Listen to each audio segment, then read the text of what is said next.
Mettez-vous bien aise ce soir, parce que pour les prochaines instances, nous vous souhaitons la bienvenue, Ambroise et moi Hubert, en Nouvelle-France.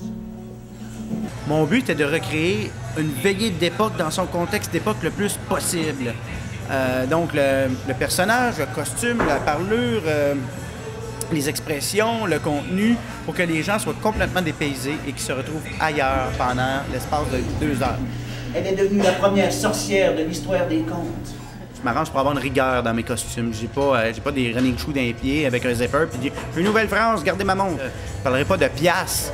Je vais parler de livres, je vais parler de louis d'or, je vais parler de deniers pour le Moyen-Âge.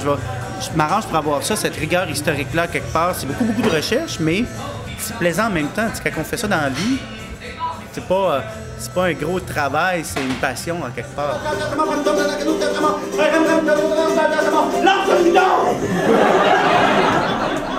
Les gens reviennent au vrai.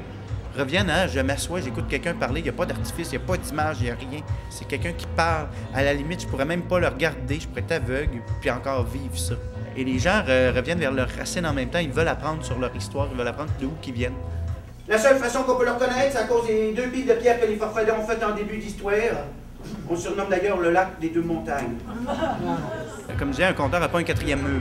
Le conteur est avec son public. Si quelqu'un lance quelque chose, moi, il faut que je reprenne. Si quelqu'un fait une réplique, moi, il faut que je la reprenne à quelque part. Le conteur, il faut qu'il soit en verbe, il faut qu'il soit là. C'est lui qui mène le compte. Moi, je suis le gars qui est en avant du bateau. Si quelqu'un vient dire « Capitaine, qu'est-ce qui se passe? » Ben moi, il faut que je réponde, mais je tiens le bateau. Égard vers le sud, égard vers l'est, égard vers l'ouest. Oh, j'ai essayé de vous déjouer, là, mais là, hein? C'est là tout le long. Tout ça là qui écoute, qui s'amuse, il y a une belle énergie qui passe à travers tout le monde ici. Ils oublient tous leurs problèmes. C'est du bonheur que j'essaie de donner aux gens, du dépaysement, puis si je peux passer des valeurs en même temps. C'est l'avantage du conteur, je peux faire passer le message que je veux.